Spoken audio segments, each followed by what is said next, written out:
হঠাৎ করেই এমন কিছু ঘটনা ঘটে যেগুলো চিন্তা করি না, ঠিক তাই ঘটে।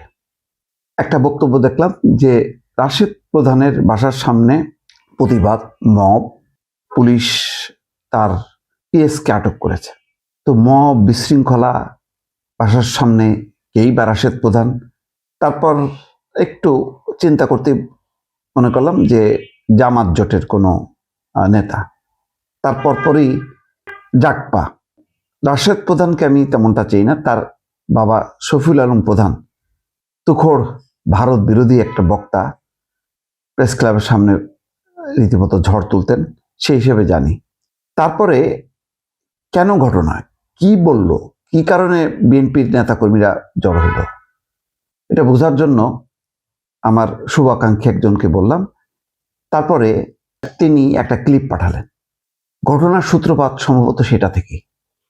ক্লিপটা আমি দেখে বিশ্বাস করেন আমি হতবাক হয়েছি।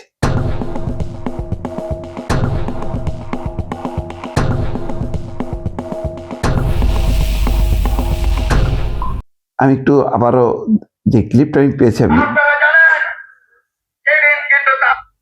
আমি একটু দেখাই আপনাদেরকে, এটা না দেখায় আসলেই পাচ্ছি না।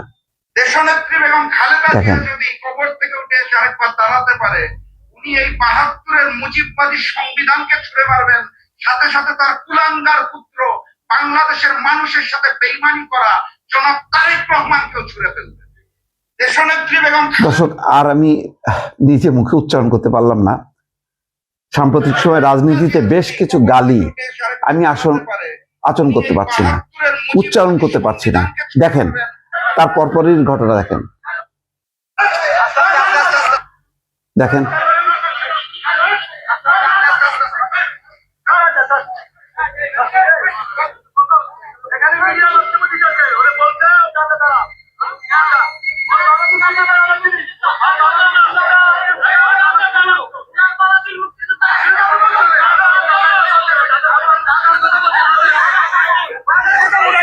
এই যে ছেলেটা যাকে অ্যারেস্ট করা হলো, দেখলেন একটা ইট নিয়ে ধাওয়া করে একজনকে মারতে গেল, তারপরে তাকে ধরলো, পুলিশ নিয়ে গেল।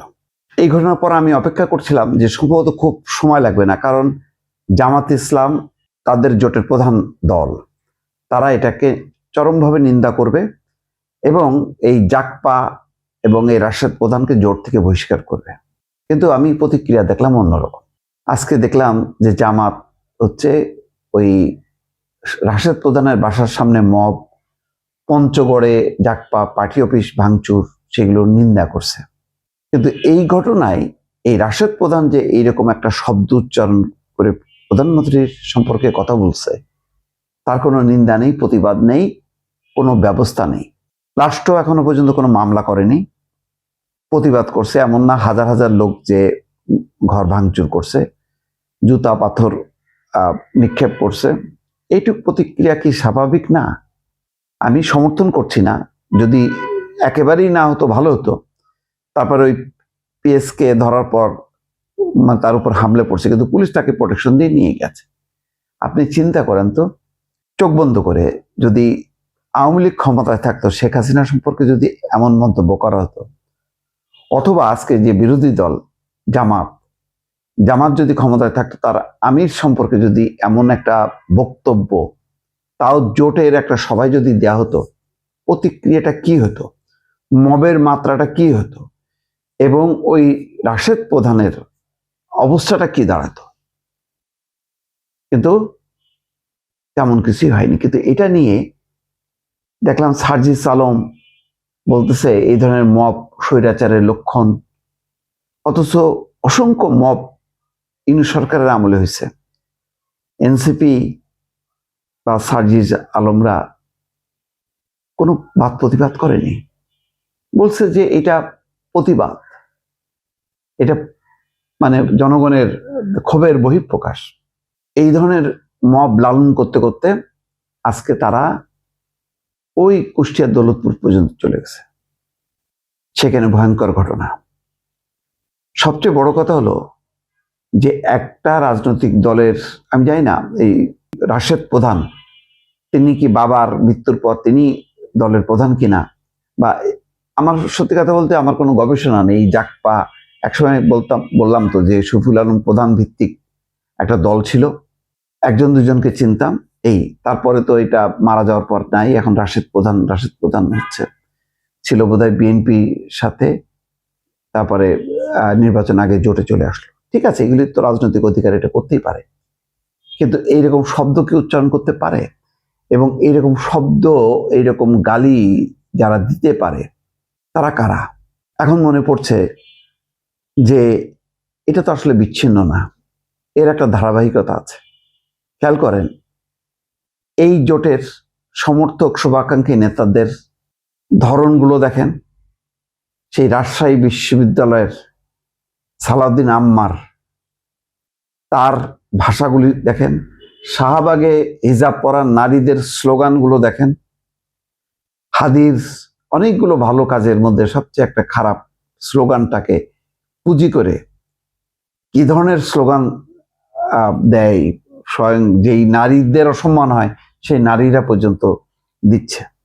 তারপরে তাদের সমর্থক অনেক খুব জনপ্রিয় ব্লগার, ইউটিউবার, তাদের লেখাগুলি, শব্দগুলি দেখেন। শব্দগুলিও তারা লিখতে পারে না, ওইগুলিকে অফ করে অথবা ভেঙে ভেঙে দেয়।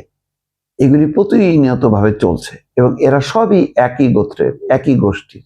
তো আমি দেখলাম যে সম্ভবত, যেমন ধরেন আজকে আমি এতক্ষণ আলোচনা করছি, আজকে যদি ওই খারাপ শব্দটা, উক্তিটা যদি না করতো, তার বাসার সামনে যদি বিশৃঙ্খলা তৈরি না হতো, পঞ্চগড়ে জাকপা অফিসে যদি হামলা না হতো, তাহলে তো আমি এটা নিয়ে কোনো কন্টেন্ট করতাম না, কথাও বলতাম না। তাহলে বুঝতে পারছেন যে আপনি যত বেশি ভালগার হবেন, যত বেশি খারাপ কর্মকাণ্ড করবেন, যত বেশি খারাপ শব্দ ইউজ করবেন, আপনি তত বেশি পরিচিতি পাবেন, আপনি বিতর্কে আসবেন, আপনি আলোচনা হবেন, বহু মানুষ আছে বাহবা দেবে। আপনার এই জাতি, এই দেশের মানুষকে ঠিক করা আসলে কঠিন, খুবই কঠিন। আমি খুবই দুঃখিত যে আপনি, ঠিক আছে, মব যতটুকু হয়েছে আপনি নিন্দা করেন, জাকপা অফিসে হামলার নিন্দা করেন, তো আপনি এটার কি শাস্তি দেবেন? ক্রিয়া হইল বলেই তো প্রতিক্রিয়া। যেই মূল ক্রিয়াটা সে মানে কার মাধ্যমে হলো? রাশেদ প্রধানের মাধ্যমে। কি বলল সে, সেটা দেখেছেন? এটা কি বলতে পারে? যদি বলতে না পারে, তাহলে তার বিরুদ্ধে অ্যাকশনটা কি? এটা কি মত প্রকাশের স্বাধীনতা? এটি কি বাক স্বাধীনতা? নাকি এটি অপরাধ, গুরুতর অপরাধ, আইনের দৃষ্টিতে শাস্তিযোগ্য অপরাধ? আমার এই প্রশ্নটা বিরোধী দলের কাছে। আপনারা নির্ধারণ করেন, এগুলি কি আপনারা অ্যালাউ করবেন? সংসদের ভেতরে বাইরে মত প্রকাশ আছে, বাক স্বাধীনতা আছে, আপনি বিরোধিতা করবেন, প্রতিবাদ করবেন, বিক্ষোভ করবেন, সবই অধিকার আছে। কিন্তু আপনি কি গালাগালি করতে পারেন? ব্যক্তিগতভাবে আক্রমণ করতে পারেন? সমালোচনা করতে পারেন? আমরা করি না, করবো, বললাম তো। সরকারের কোনো ভুল, সেগুলো অবশ্যই সমালোচনা হবে, কিন্তু আমি কি গালাগালি করব? খারাপ ভাষা ব্যবহার করব? এই কালচার কি চলতে থাকবে?